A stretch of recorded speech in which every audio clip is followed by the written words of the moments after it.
Hey everyone, I'm Terrence. I'm one of the co-founders of Cartridge, and we've been building on-chain games on top of StarkNet for about a year and a half now, starting with the Dope Wars project.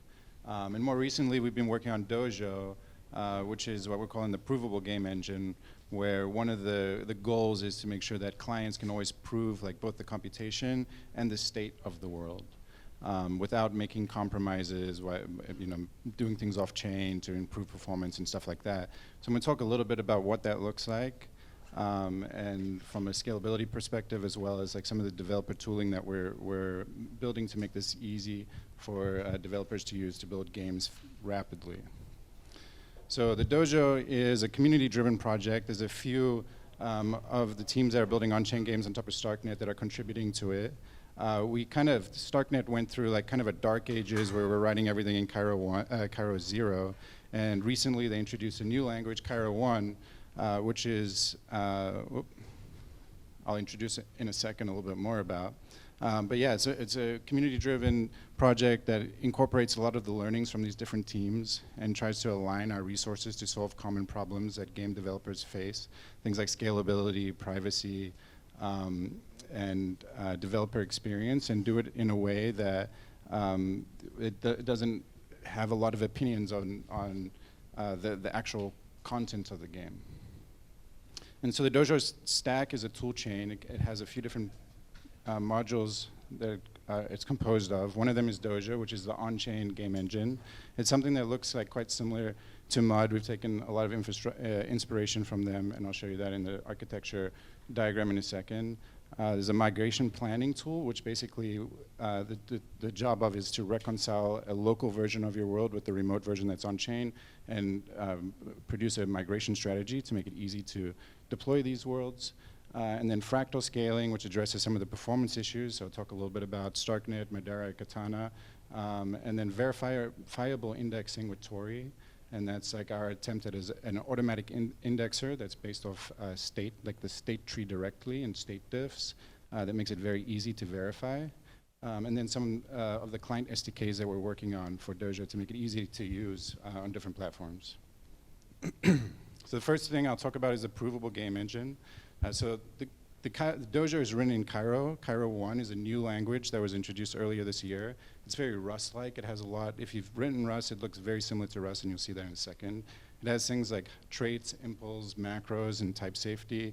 And it has a very powerful plugin system that we're taking advantage of that basically allows, during compilation, for you to access the full abstract syntax tree and perform operations on it. So you can have a language like the ECS framework that we've designed on top of it, which kind of, if you've played around with Bevy, is inspired by Bevy, which is a Rust game engine that like allows you to concisely define the parts of the world, like the state and the logic, and then during compilation, it'll be expanded into like more complex representations, especially when you start interacting with, like, for example, the diamond pattern, where a lot of times you're doing calls to other contracts, and if you have to do it yourself, it's a lot of boilerplate. So the architecture looks like this. Like I mentioned, if you're familiar with Mud, it's not something that we were trying to like necessarily move the needle on here. I think like they've done a lot of really great work here. And in fact, like the Dojo world interface is compatible with some of the indexing infrastructure from Mud. So it's not working right now out of the box, but eventually will be. But we're providing our own indexer as well, called Tori. And so you have like the world contract, which is kind of like the operating system of the world. It deals with access control and storage. It has an on-chain indexer. You have systems that define the logic of the world, and you have components, which defines the data and the schema of the world. And all of these things live on-chain. And then you have Tori, which is an indexer for the world that makes a bunch of assumptions and does some introspection on the world's contracts, and then produces the data reactively to the client so that games can consume it.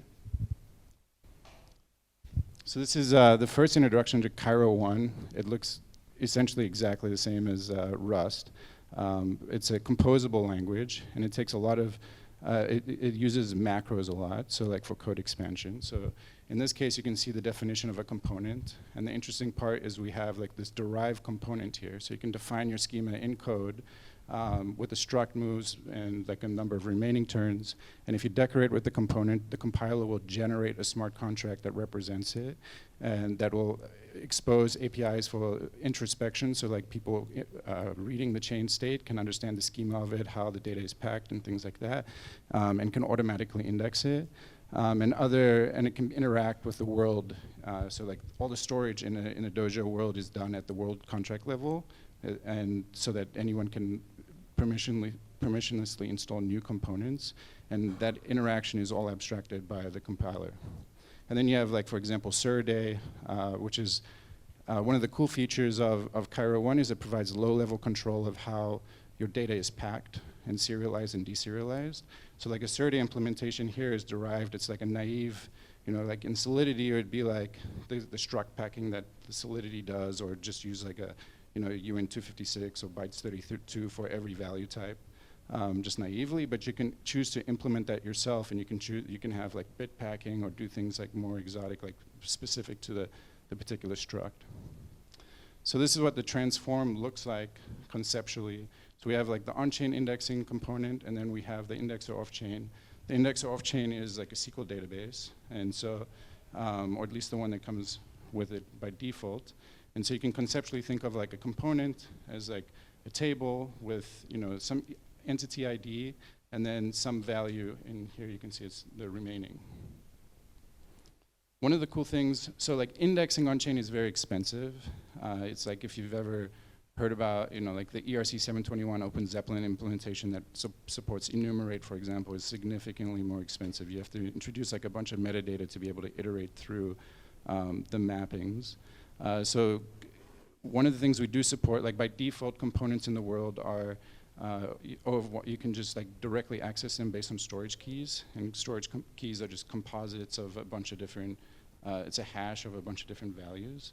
But you can also index them. That allows you to query them on chain, and you can just decorate a component with this component index equals true, and that'll set up the infrastructure inside of the world to index this component. So then you can, for example, do a query through the commands API for the moves, for any entity that implements the moves component, and the code expansion will automatically, like at compile time, optimize the query for you.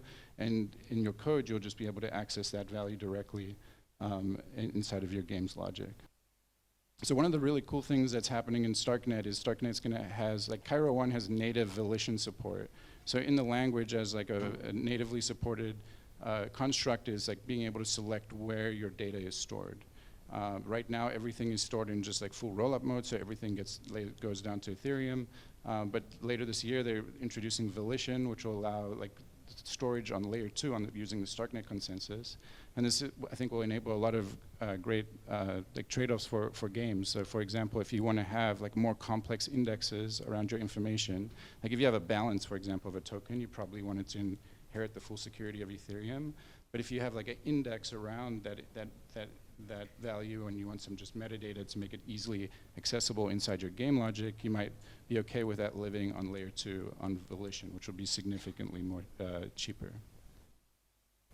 So one of the cool things that you can do when you define your schema as code is you can extend it and you can implement methods on it. So for example, here you have a position struct, and we can implement like an is-equal method on it, just as a simple example of a helper that other systems can use to easily operate on that struct. Another cool thing that we're working on is basically computed values. Like often with an indexer, you'll want like to compute some value. You don't necessarily just want the raw storage sought value. And so with Dojo, you can in Cairo define a computed value that the indexer will then compute and store inside of that table, like based on some based on some operation on like the struct state. Cool, so that's basically how the schema of the world and the data is defined. One of the other cool things that the Dojo language provides is basically this commands API. And so the commands API is designed to make it easy to interact with the world.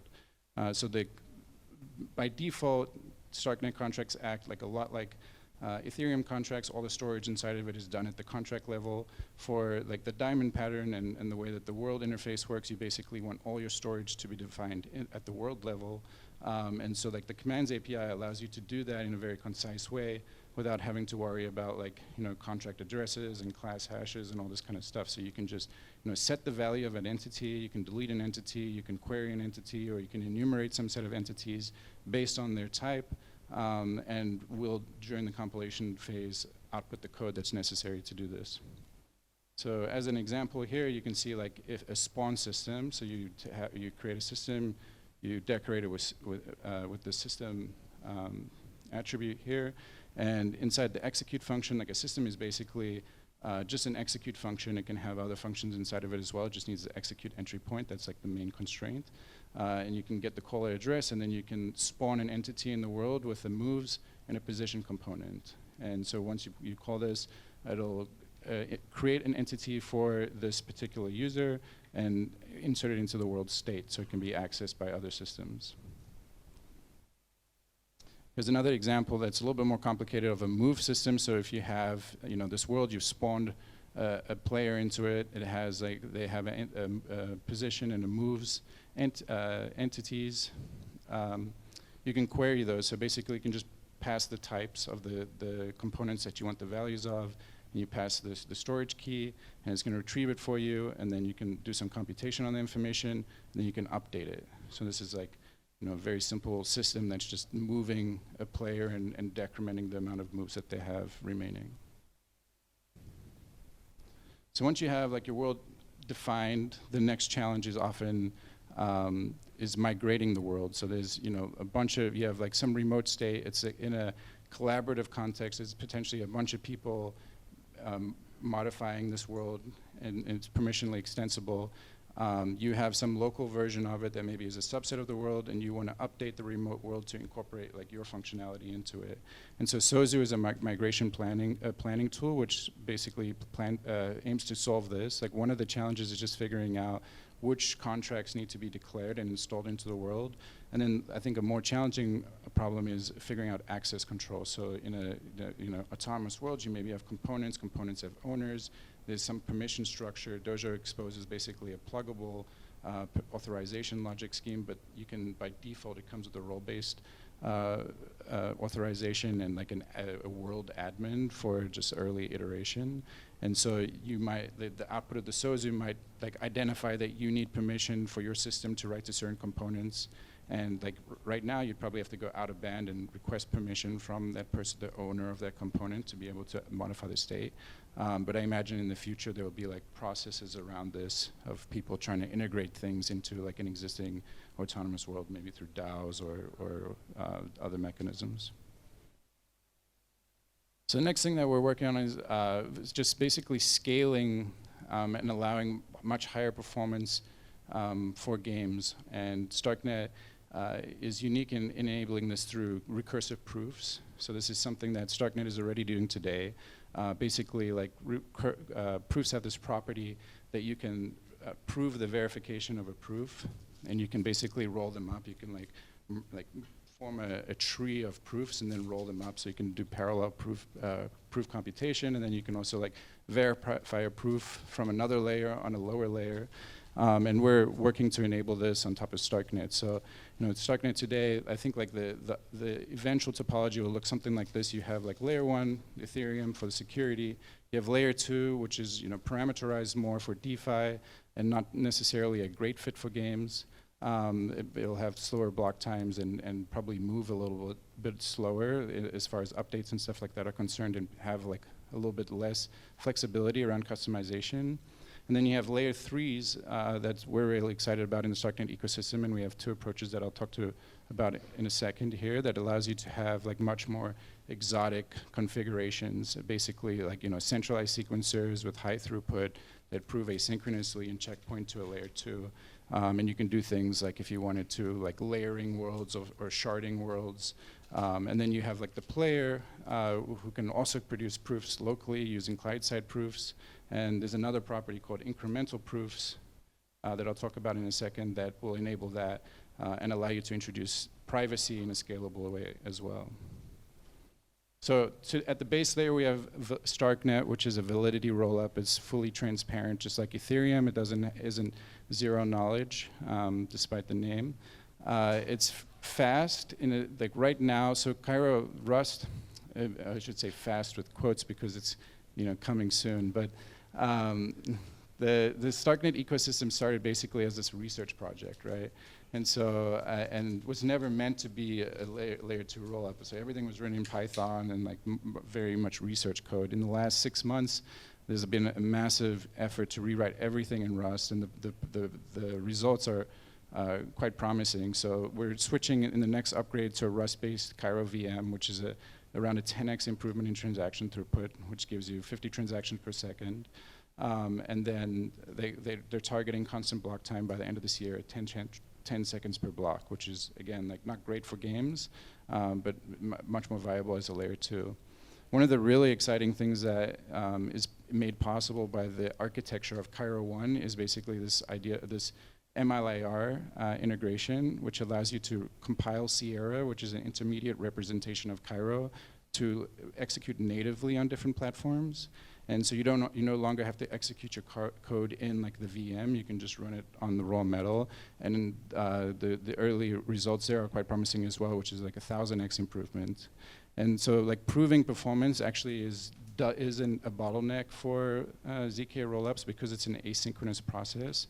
Like it's really the sequencing of the transactions, which just needs like regular execution of them for the sequencer to commit to them. And so this kind of upgrade is going to significantly improve like the amount of throughput that's possible. I don't think we'll see 1,000x improvement in StarkNet because it wants decentralization, and so it has some other constraints around that. But it's something that we can take advantage of on layer 3s or game-specific layer 3s, and that aren't too worried about like censorship resistance or decentralization. And like one of the critiques of the StarkNet ecosystem is obviously around the open source. I would say like almost everything now is open source. They've taken the feedback from the community. The only thing that's not open source yet is the prover, but Starkware is actually funding like other prover implementations. There's a really exciting one that just was announced yesterday called Sandstorm, which is a client-side. It's a prover designed for consumer devices, which I think is going to work great inside of this architecture for like the client-side proving component. And then, yeah, like StarkNet itself is planning to become decentralized, like working on decentralized sequencing. Yeah, so the challenge with StarkNet obviously is that the parameters are optimized for decentralized finance and not for on-chain games. So the other things that we're working on is Madeira, which is a StarkNet layer 3. It's based on Substrate, which is the Polkadot node architecture. It's all written in Rust as well, so it works quite nice. You basically switch out the execution engine for the Cairo VM. It settles through StarkNet. Right now, it's doing 300 transactions per second with, like, I think they tested with the 300 milliseconds block time. The nice thing is it's configurable, so you can have like whatever block time you want. You can have different gas tokens. You can have different consensus algorithms. I think I forget the one they support by default.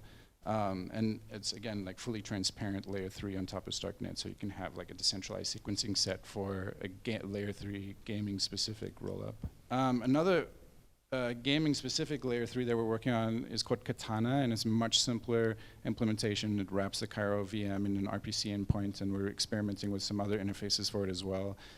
It's designed to just be a centralized sequencer, just to push performance. It's much more similar to a traditional web server.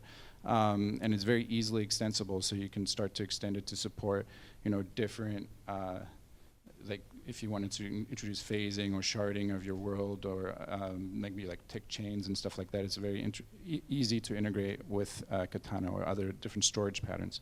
The nice thing with like using proofs as the interface for compatibility is you can upgrade these over time, right? So you can start off experimenting with the Katana chain, and then in the future you could like upgrade to a decentralized Madeira chain, and then it could even be possible if you wanted to like bring your game down to layer 2, or like move different pieces of the world between these layers. And then the last piece of the scaling kind of architecture is the client side with local proving. Local proving is really great for a bunch of different reasons, but it's resource constrained because you're operating like on the lowest common denominator of consumer devices, and generating proofs is quite expensive. So you can produce a proof probably 1 transaction per second. It's free for the roll-up or the user. They don't really see explicitly the cost of it. The really cool thing about it is you can introduce privacy. So a lot of the privacy that zero knowledge provides depends on you basically doing some client-side computation, client-side proving to blind the inputs, because you don't actually have to know the inputs to a program to verify the proof of it. And then you can settle these locally proved ZK proofs on any of these chains inside this stack. And the cool thing with Dojo is you can write that same logic in Cairo. So you can write your logic that lives on chain, on layer 2, layer 3, and as well as in the client, all in the same language. And one of the cool things that is possible and we're working on enabling now is something called incremental proving. So this is a property of ZK proofs that you can basically incrementally prove them.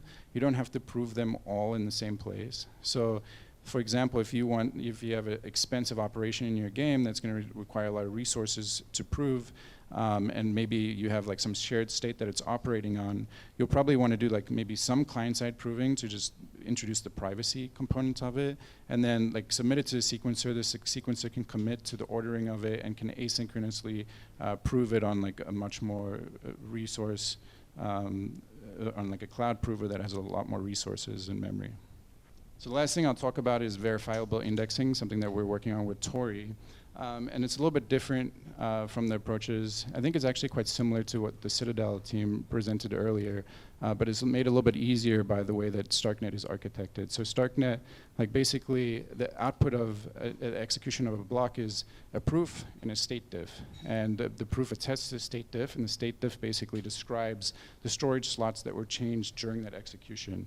So the Tori indexer, the simplest way to think about it is a state transformation of the state tree of what the sequencer has. So in a sequencer or on the blockchain, you have this Merkleized representation of the state.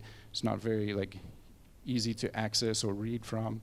And then when you compile your world with Dojo, we extract a bunch of metadata from the schema that you defined with components that we're able to have a much more contextual understanding of what that state tree is.